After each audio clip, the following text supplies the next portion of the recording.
So welcome to this is New Moon Circle. We're at the end of October. We're in portals inside of portals inside of portals inside of portals. So we've got like it's autumn, we're in the transition into autumn season. Right now in my place, it's almost 80 degrees Fahrenheit. That's pretty warm, is that in the 20s Celsius, maybe more. Um, it's odd. Like it was hot in the night. That's weird. So that makes funny transition. That also just is like a breeding ground for pathogens, colds, viruses, and all this stuff. And it's very windy. Ay, ay, ay. That's one thing. We're in the ancestor portal. Soen. It's like we're at the moment where the veil between our world and the spirit world is as thin as you get. I literally had somebody peek through in my healing space the other day. I'm in the middle of a shiatsu session. I watched this like hand come through, pull back this little thing, and like look there, and I'm like, hey, no, I don't do this. Benevolent, whatever. Like, no, I got rules in my healing space. No, nobody peeks through. I understand you're this person's ancestor and you're really invested in their healing. But once again, I have rules. You need to go talk to the team, get educated on what the rules of the space are, and you talk through them if you're going to do any peeking through. But I mean, like, it was as real as you or me, like tangible. And I paused and I was like, so in. The veil is so thin right now. So if you find yourself just like thinking that you're seeing more, like in the periphery or just like, off to the side, it's because you are. It's because the veil is ridiculously thin. And so remember, what's the main MO of the ancestors? They want to be your cheerleaders. They want to help you heal. And they basically like to party. And they're sad because we are way too serious in the conventional thing. Like, oh, we are really bogged down with the very heaviness of it all. And so they would really like to help us pause for celebration, pause for rest, come hang out with them in liminal spaces, in between spaces. That's really their thing. So we've got Diwali. So this is as dark as it gets, in a sense. So the sun, where the sun is transiting in Sidereal Libra, it is debilitated. It's very dark. The sun is weak here. And so Diwali is calculated from an astrological calculation of the position of the sun in Libra in Swati and in the nakshatra of Swati. And this is the sun's like low morale moment. So what do then? We celebrate light, right? We light lamps in the darkness. We illuminate dark. We pray. We clean the house. Like every holiday is a cause to clean the house, right? We clean the house. Diwali is very much a holiday for South Asian people that is practiced in the home. It's not so much like, and we go to the temple, kind of thing. No, this is really about the temple that lives in the home, the altar, the prayers, the prosperity. It's a big shopping holiday. If you've ever been in India during Diwali, it is pure chaos in the markets, like traffic and shopping and congestion and all the things. It is really something. Um, it's loud. There'll be a lot of firecrackers, but particularly crackers. It's not so much about the light, it's about sound, really loud sound. Now that in the hand of like young people, um, it's like out of control. Like don't have some like sensory thing with sound in Diwali time in India. It is crazy. Um, So it's Diwali, and that's a multiple day portal.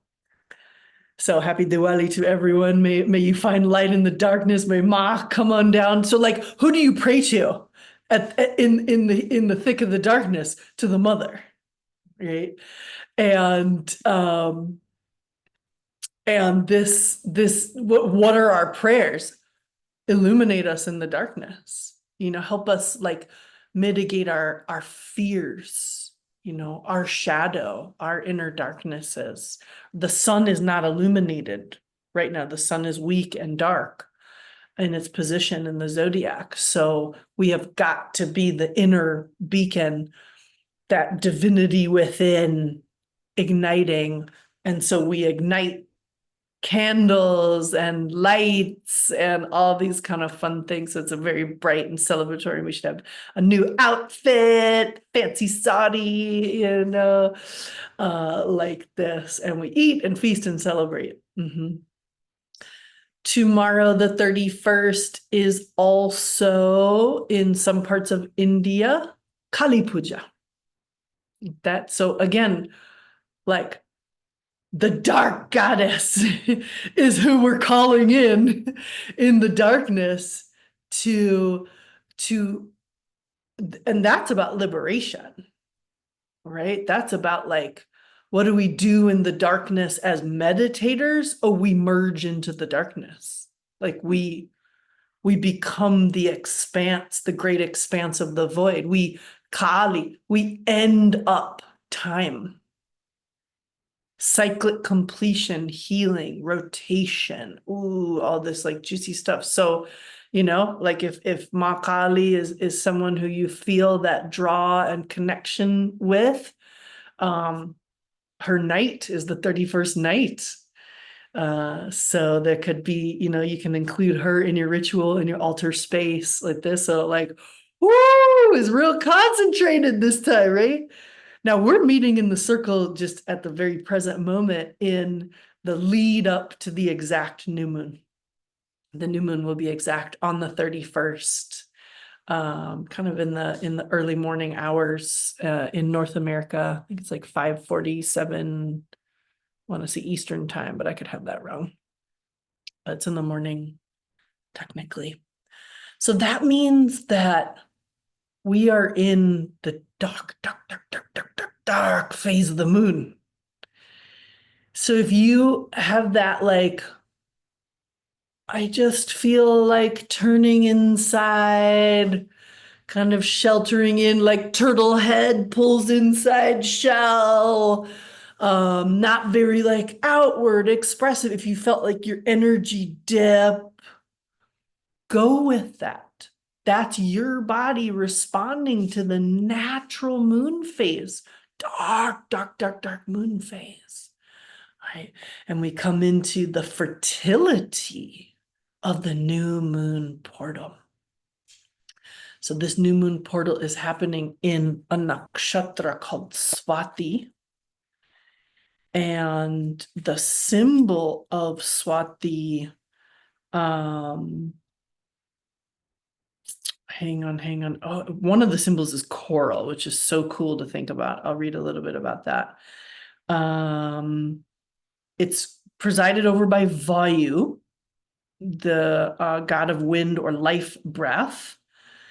So this place in the zodiac is connected to the spirit flowing through it rather than the vessel that contains it. This is really about this movement and flow.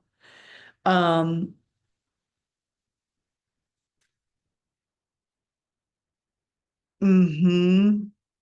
symbol of the balance for the sign. Yeah.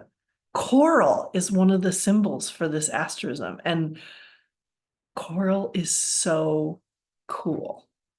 It's not a marine animal, but it's like a sea product, and it's living, and it's non-binary.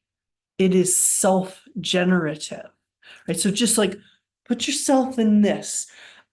Coral ancestors have something to guide us on in the future. I feel a real affinity with the coral ancestors and like acts of futurism. They're going to help us understand our fluidity, our fluid spectrumed nature. That is way truer than our binary nature. Binary nature is like a highly detailed construct. When we can liberate ourselves from the rule of binaries, what we come into is the fluidity of a cyclic, flowing, spectrum, spirally experience that is much closer to our liberated being. And we experience this version of ourselves when we go into the liminal. That's why the liminal can just be so liberating. I'm just like, damn, this mortal form and all its things and this social construct. But then I lay down and I do Yoga Nidra, and that's at the surface. I can look up and I can see it. But then I see this other version of me that's running parallelly. Wow, that's deep and restful. And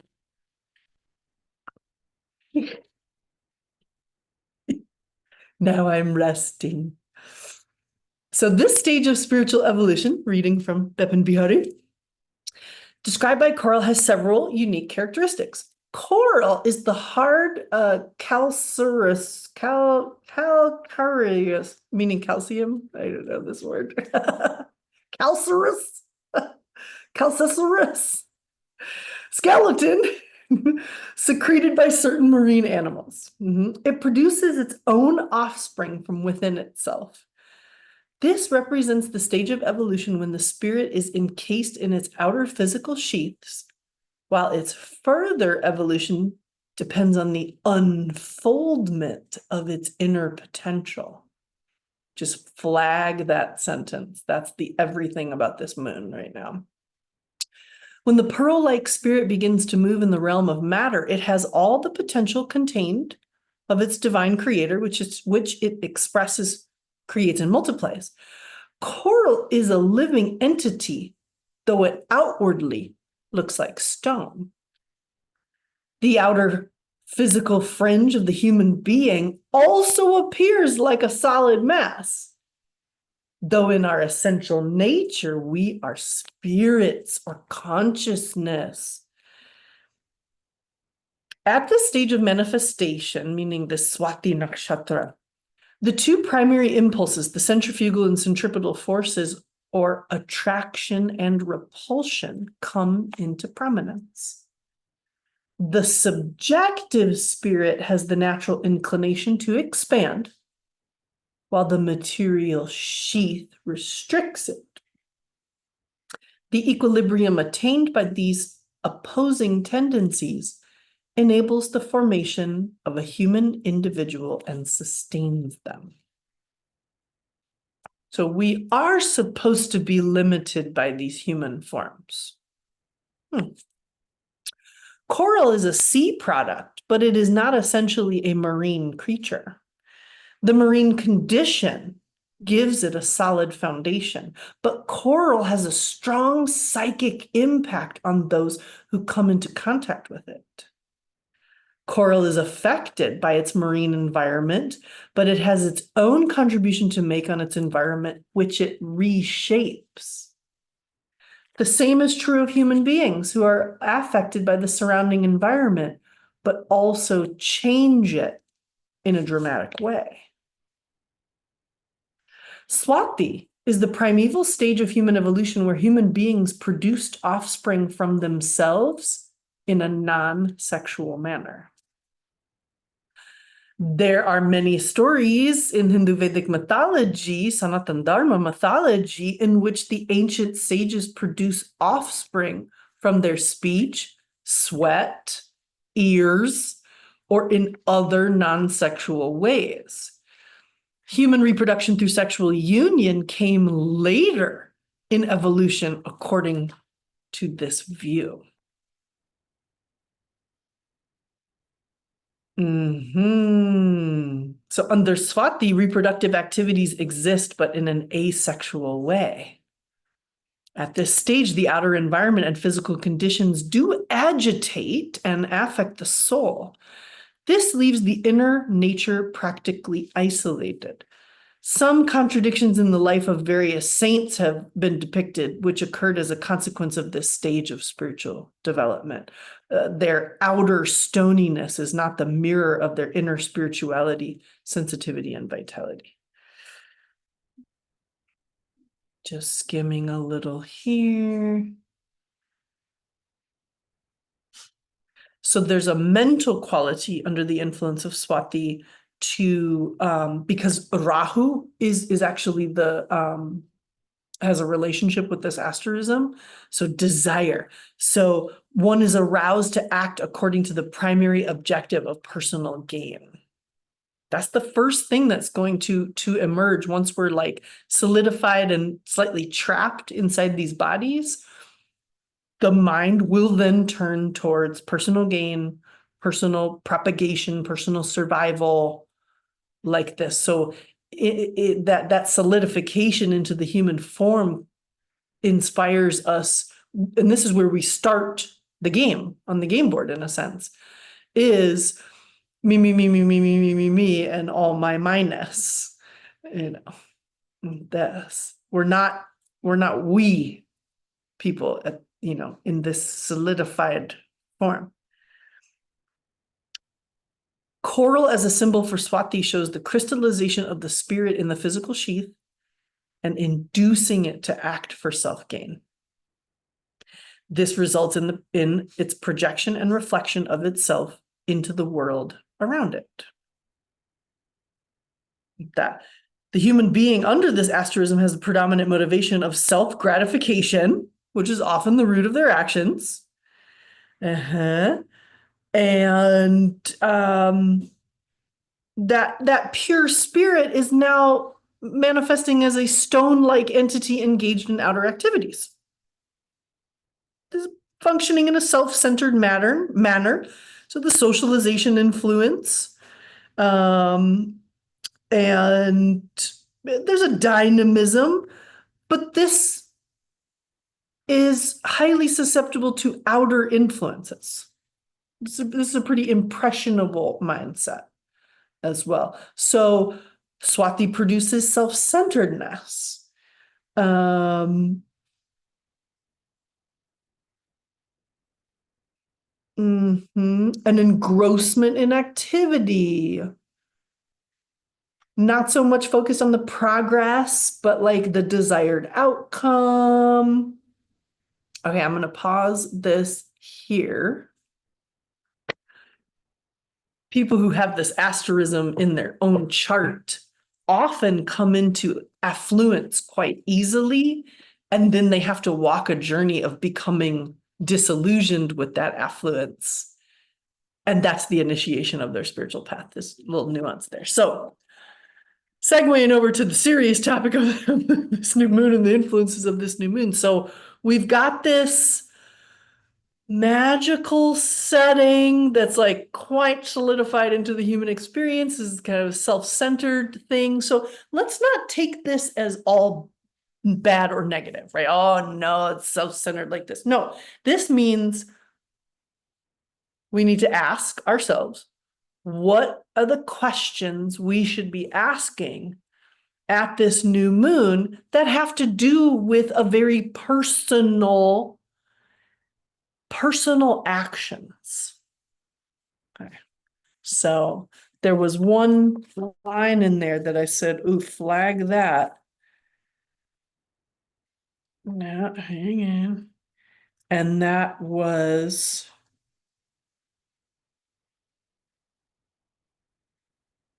yeah. This represents the stage of evolution where the spirit is encased in its outer physical sheaths, while its further evolution depends on the unfoldment of its inner potential. So I'm glad some more North American friends have come on into the space because we're front and center at this new moon. Our election, ooh, a hot one at that, is part of this new moon energy. So the planets that are majorly playing in at this new moon are majorly playing into the election experience and its outcome. We are at a T-square junction is what it's called. So if we were looking at the astrological map, the way these major planets are interacting, they're forming a letter T, English letter T. On one side is Mars, and Mars is in an unhappy place. It's in a place of debilitation. So Mars is the wounded warrior. Mars is weakened. So we don't get the helpful end of Mars. Oh, assertion, action. Think military, think, strategy. Oh, Mars is such an incredibly helpful planet when Mars is in a healthy place. We're gonna get shit done. We're gonna figure stuff out. We're gonna bring it into action like that. But Mars is in the waters of sidereal Cancer. So fire is stuck in a soggy place. You would think, oh, well, it's just gonna douse the fire. So Mars, so we're just not getting Mars. No, what happens is lashing out, riotous expression, dangerous activity, basically volatility. So when Mars is weakened in Cancer, what we get is volatility. Mars is squaring across who? One of the outer planets, Pluto.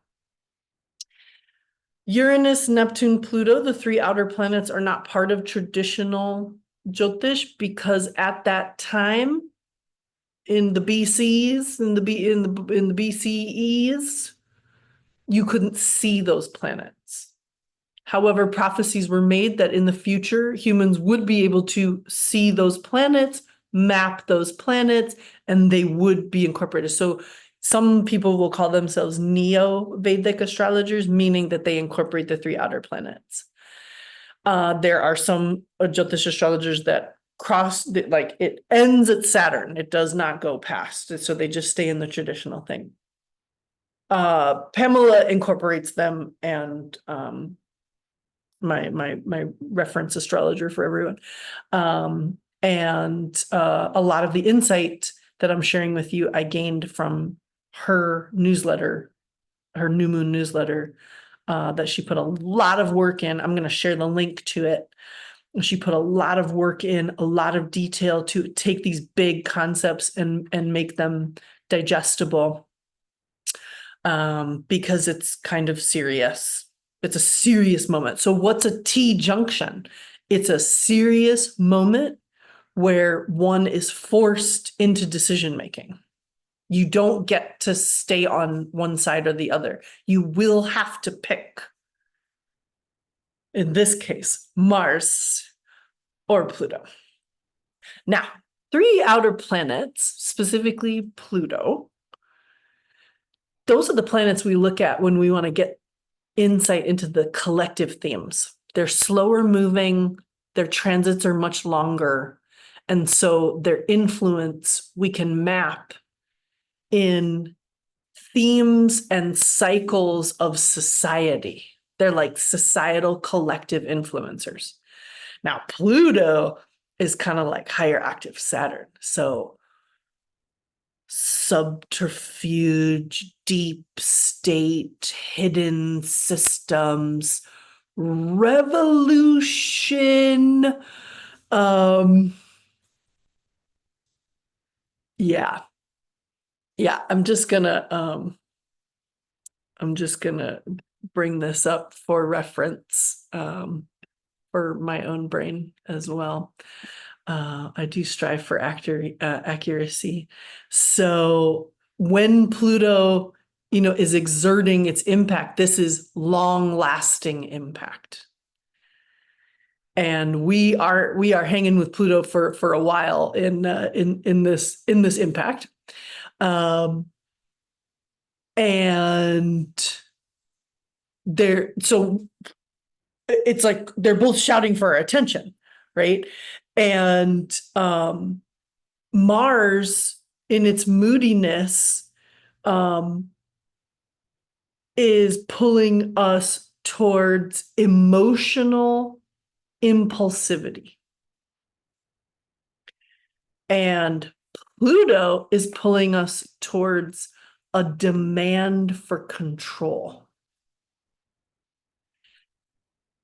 And whether you live in the United States or not, this is the new moon influence, and all of us globally will be forced into one or the other at this moment. Are you going to choose the emotional volatility and the moodiness? Like, is that where you're going to send your energy right now? Or are you going to feel the call towards intense transformation and power plays? That's Pluto. So who's at the bottom of the T is the sun and the moon in Swati. So this Mars Pluto conjunction has been happening for a few weeks. It's coming into its exactitude at this new moon, and it will be a major influencer into the United States elections. Why? But Yoli, how's it going to do that? Because the exact conjunction isn't happening on election day, November 5th. Okay, so what's happening here is you can draw birth charts for anything. You could draw a birth chart for a business. You could draw a birth chart for a project. It's really just the day and the time that the inception happened. You can draw birth charts for countries. It's very insightful. You know, kings and rulers have used this for forever. What was the coronation? What was the queen's coronation moment? Birth chart. You know, kind of you can see the, you know, the course of the leadership, the course of the country. So for the United States, it was the signing of the Declaration of Independence. Okay, so that's what they're going to base the birth chart on. And this chart has been worked and reworked down to its exactitude. Okay.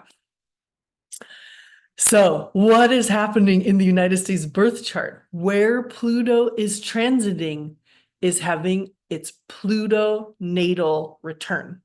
It's coming to the exact place where it was at the birth of the United States of America.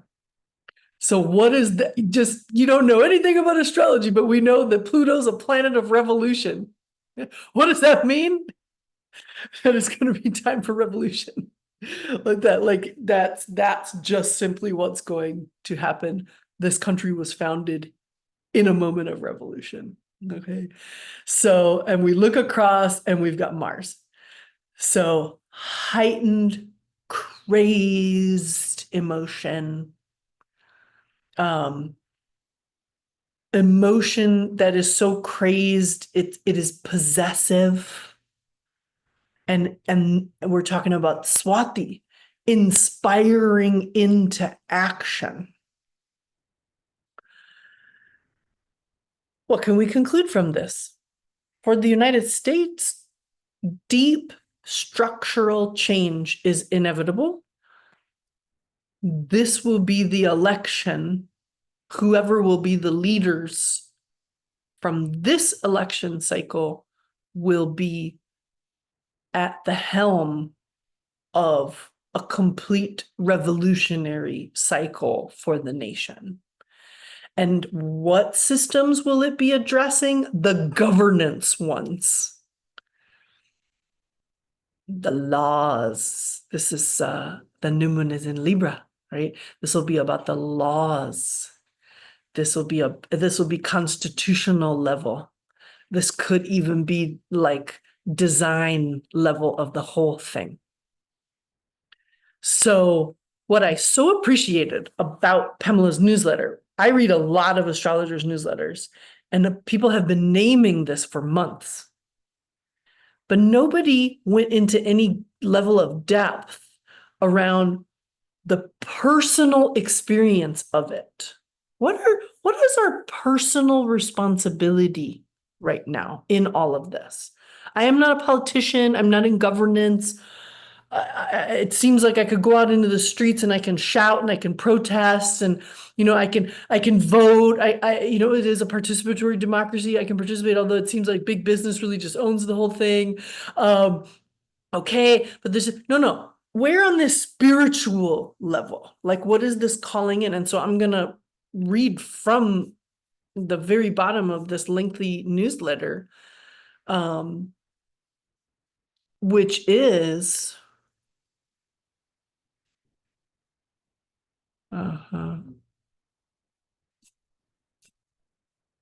oh, there was like a whole part of the newsletter I didn't even read. That's fun. Oh, she did like an individual thing. Oh, maybe she didn't share that with me. Okay, I'm just thinking out loud here. Okay. Final reflection questions in the newsletter. Right? So where she's taken us here is your role in national transformation, right? Balancing planetary forces. Honor Mars. So Mars is in the 8th house in the new moon chart. Collective emotions about resources, and Pluto in the 2nd house, transformation of values. We are at this crossroads of our resources and values. What are America's values now? And America as the global bully, with BFF, England and France and Germany, like, what are America's values now? It's not clear, actually. And so where do we allocate our resources? The numbers are staggering. I saw it today, and I'm so thankful for these activists in social media. They keep putting this data out here about these genocides and about these wars. The United States has funded 70% of Israel's genocide and warmongering. So I don't know how Americans can't be questioning that, right? We're funding it. And then, yeah, everybody's like, that's your tax dollars. Yes, that too, also that point. But like, that's there for you to see in plain sight. Well, so where are we putting the resources? What are the values? We are quite distant from any clarity around that. Setting clear intention. So harness this moon. The new moon is happening in the 11th house. So this is like public, social, friends, collective sphere. How do we align the public will with economic and communication evolution? This is a moment of evolution. This is a moment of change and growth. Swati is also telling us that this is a moment of revelatory growth and change. This can no longer be that the people who either hold the power economically or who we voted into office are going to make the decisions and then the public is docile in that process. This can't continue. So another system for transformation, how are we going to set our clear intentions? Like, how are you going to participate? Trust the wisdom. Recognize that the collective voice, the 11th house, holds the keys to resolving the resource tensions. Act mindfully. Make choices with awareness of how personal decisions ripple through collective outcomes. Remember, this activation of the new moon, Mars and Pluto, relative to America's chart, isn't just a challenge. This isn't just a challenge.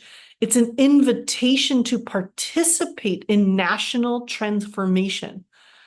The economic and social choices we make now will echo through generations here and across the globe. I want to reiterate here that just because it's lit up for the United States, this is super global. I can put the global studies hat on and explain it to you about just how intertwined the global systems are and why what happens with America is the ripple. I can explain it to you if it needs explaining. But what I want to get you to is the meat here. What are the questions? What should we be reflecting on right now? Number one, how do you see this tension between personal resources, collective wealth, and public will playing out in our national dialogues? Number two, how can you use this new moon energy of fresh starts and intention setting to participate mindfully in this historic moment? And number three, what role can you play in bridging these opposing forces? So I can tell you, I immediately after reading the thing sunk into that last one. What role can you play? This is you coming back around to your gifts. What's your ad? What value can you add? You've got something here.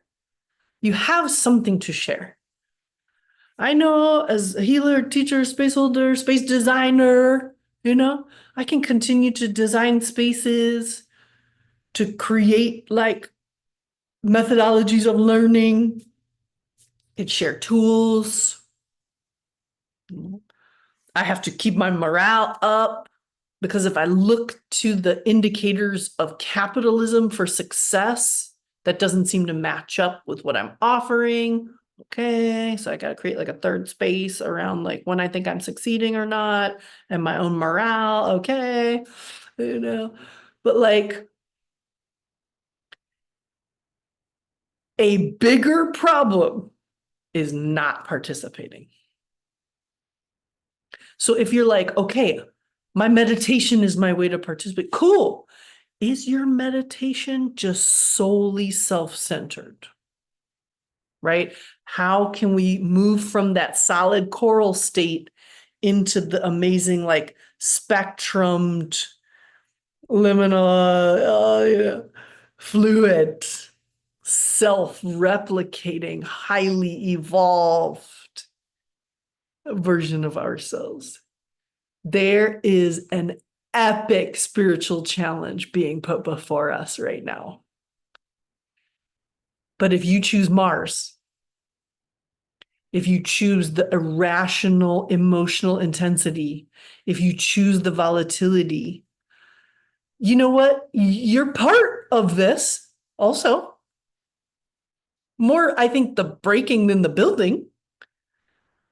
And so don't be surprised by how many people choose Mars. Don't be surprised by that. Be ready. I think I'm choosing Pluto. I think I'm choosing like transformation and potential. But I'm not afraid of the dark or the shadow. My conceptualization of the dark and the shadow is Ma. And that feels very homecoming, comforting. I like my mother with fangs and dreadlocks and weapons. She's active and galvanized. I can line up with that archetype. She's no nonsense. She's like right application of the volatility. So don't be afraid of what's breaking. It has to break. And is that also internalized? Are there systems breaking inside you?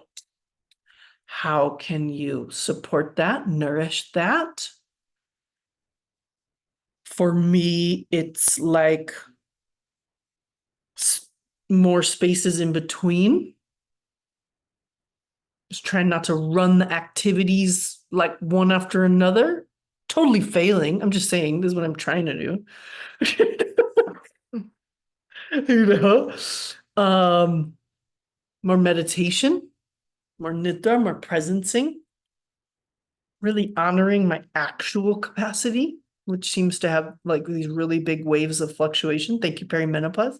Perimenopause is also turning psychedelic. That's fascinating, you know, and feels like I should be present with that also. Spiritual initiation, you know.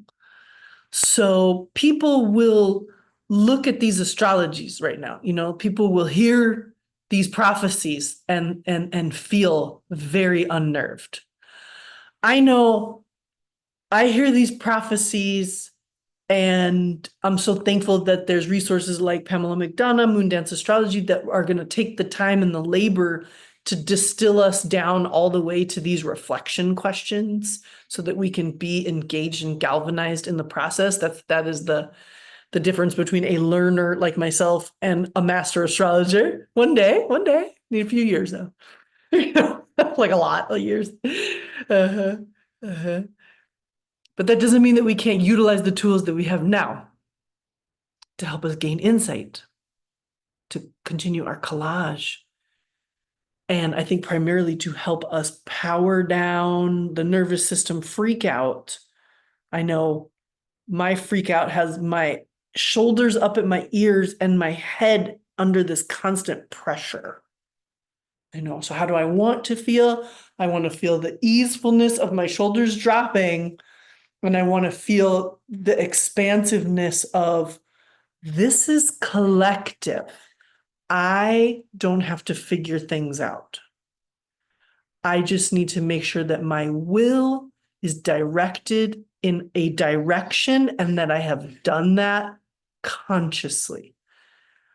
For those that are not going to be able to get themselves into consciousness, they will be pulled by the will of their cumulative actions. It is just like the pull of one's cumulative karmas in the bardo, in the intermediary place between death and whatever comes next.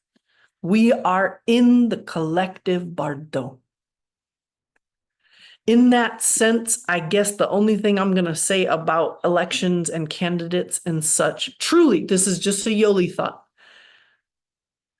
Oh, it matters who wins. But this bigger thing, it doesn't matter who wins. It just means who's going to be at the helm and the level of skills that'll be made available. Both the candidates and what they represent are toxic. And the fact that, you know, so much of the dialogue around, I have to make a choice, I have to make a choice, I have to make a choice, I have to make the lesser of two evils, the lesser of two evils, like, I really, I don't even know. I don't know what you do with that. That seems like a real tough logic to employ. Maybe shit or get off the pot is going to be better. Like this. But I do know what it was to live under a Trump presidency. And I know what it is to live under an Obama or Biden presidency. So I'm pretty clear which one I want to pick. But not because one resolves the issues around collective resources and the directing of those. Democrats are a bunch of bullshitters. That is all I have to say on that.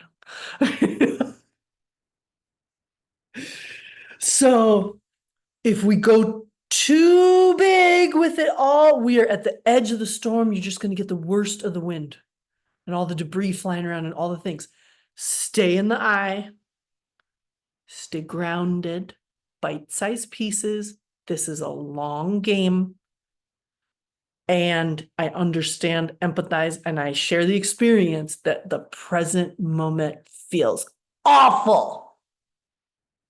Ugh, this sucks. And here we are, living, breathing, right? So this is the moment for all the tools. You're going to use affirmation. You're going to use prayer. You're going to use rest. You're going to use writing. You're going to use drawing.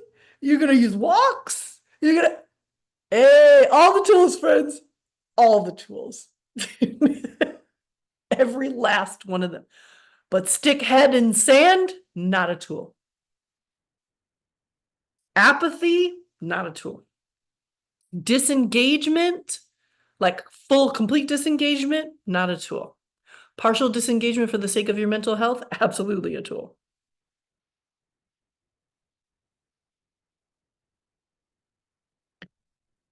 So that's the download.